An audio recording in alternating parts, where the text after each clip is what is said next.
сөзіміз Мажино сызығы. Мажино сызығы бұл екінші дүниежүзілік соғыс кезінде Франция мен Германия арасындағы шекара бойында салынған үлкен қозғалыс жүйесі болып саналады. Бұл жүйе әскери жүйе. Бұл жүйе Францияны неміс шабуылынан қорғауға Дұрыс айтасыз. Тамаша. келесі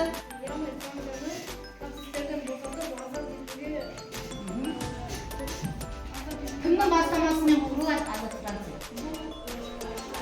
Дұрыс, тамаша. Шанс жүргізу. Отыра қой. Ұлыбритания мен Франция елдері бірігіп, Германия Сабағымызды одан ары қарай жалғастырайық. Бүгінгі сабақ біздің алдында өткен екінші дүниежүзілік соғыстың жалғасы десек те болады. Өйткені Ұлы Отан соғысы ол екінші дүниежүзілік соғыстың құрамдас бөлігі. Тақырыпты жазалайық. Кеңес одағының фашистік Германияға қарсы соғысы неліктен Ұлы Отан соғысы деп аталады. Қарастырып өтейік. Одан кейін тапсырмалар орындау барысында сендер бұл тақырыппен одан әрі танысып отырасыңдар. Фашистік Германияның және оның одақтастарының КСРО-ға шабуылы, антифашистік коалиция және Еуропадағы екінші майдан және Германия мен Жапонияның капитуляциясы деп сабағымызды осы үш бөліммен қарастырайық. Ал енді балалар, фашистік Германияның және оның одақтастарының КСРО-ға шабуылы. 1941 жылы фашистік Германия Еуропаның 12 мемлекетін жаулап алғаннан кейін ол Ұлыбританияны басып алу жоспарын кейінге қалдырып, бірден КСРО-ға ескертпестен шабуыл жасайды. Өзінің тәуелсіздігі бостандығы үшін өзге мемлекеттермен Ленинградты қоршап, Мәскеуге жақындайды.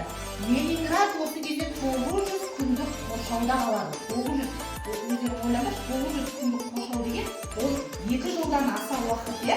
Енді олардың ойы бойынша олар азық-түліктер таусылғаннан кейін өз еркімен беріледі деп ойлайды. Алайда олар оңбай қате.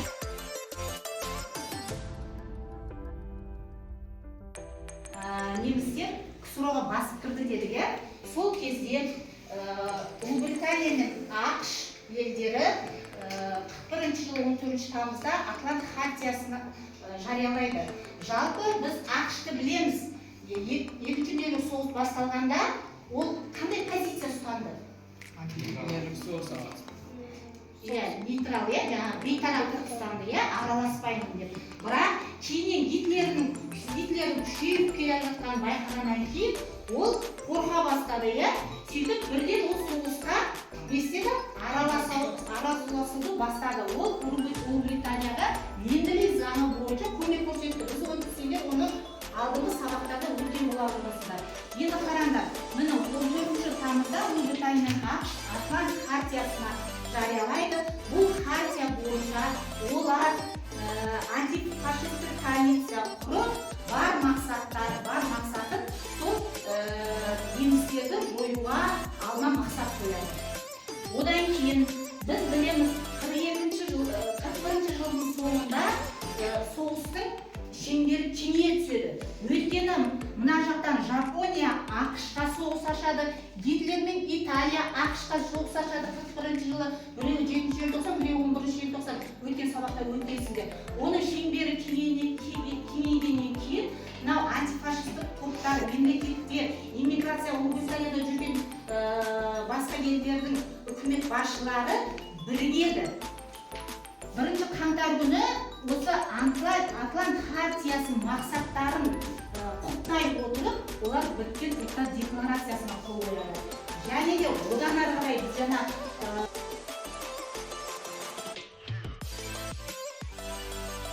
КСРО әскерлері бүкіл КСРОның территориясын не істейді? Азат етеді.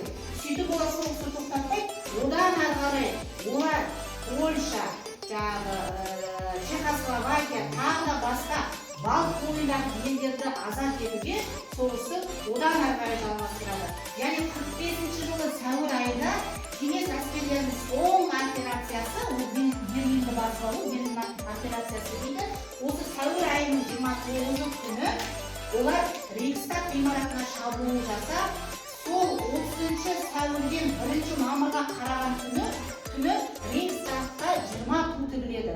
Және соның ішінде ең алғашқы болып Рейхстагтың күмбезіне жеңістің қызыл туын тіккен кім? Оны білмеске болмас иә. Рахымжан Қошқарбаев пен Григорий Дулатов.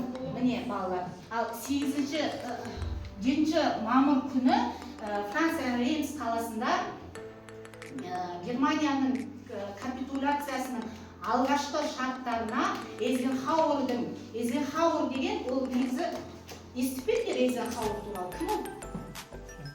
Ол Американың негізі 34-ші президенті болды. Кейіннен Трумэннен кейін. Ал жалпы оған дейін ол осы біріккен күштердің бас қолбасшысы болған екен. Міне мына кісі біріккен күштердің бас қолбасшысы. Осының бастамасымен осы Реймс қаласында Германияның капитуляциясының алғашқы шарттарына қол қойылады. Және 9 мамыр күні Жуков, маршал Жуков, ол Берлин қаласында Германияның сөзсіз жүру туралы актісіне қол қойып, 9 мамыр күні жеңіс күні деп белгілейді. Кеңес өкіметі енді соғысты Жапонияға ашады, одан ары қарай. Ал Жапонияға 1945 жылы 6-9 тамыз күндері естиді. Хиросима Нагасаки қаласына ақш атом бомбасын тастау ол соғыстың жеңілетіндігін айқын көрінісі десек те болады. Осыдан кейін 1945 жылы 2 қыркүйекте ақштың Миссури атты кемесінің бортында Жапонияның міне сөзсіз жүру туралы актіге қол қойылады. Осымен 2-ші дүниежүзілік соғыс та аяқталады екен.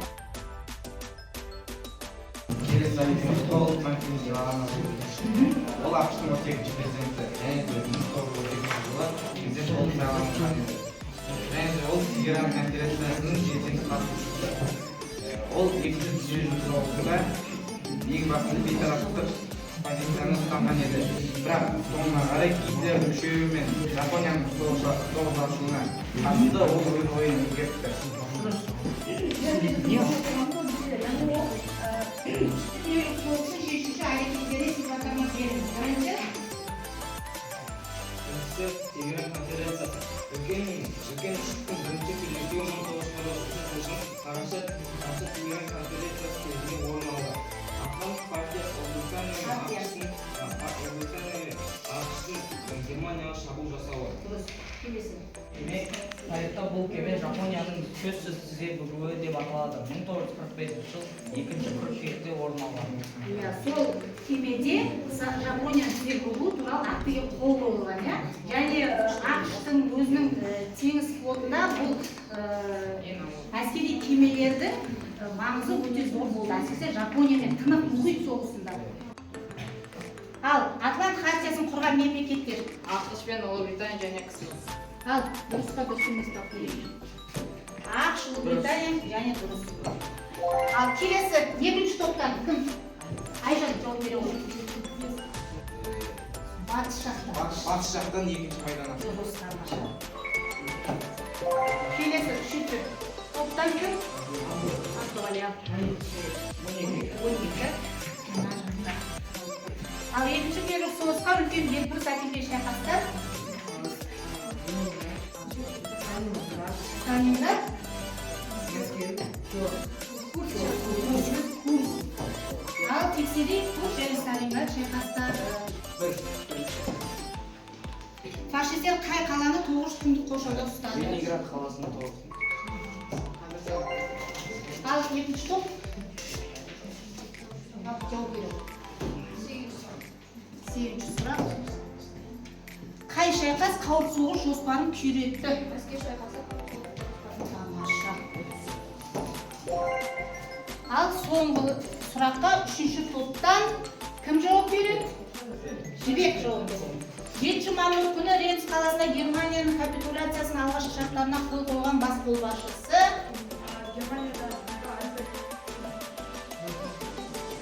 біріккен күштердің бас қолбасшысы кімдердің кейін президент болып дедім?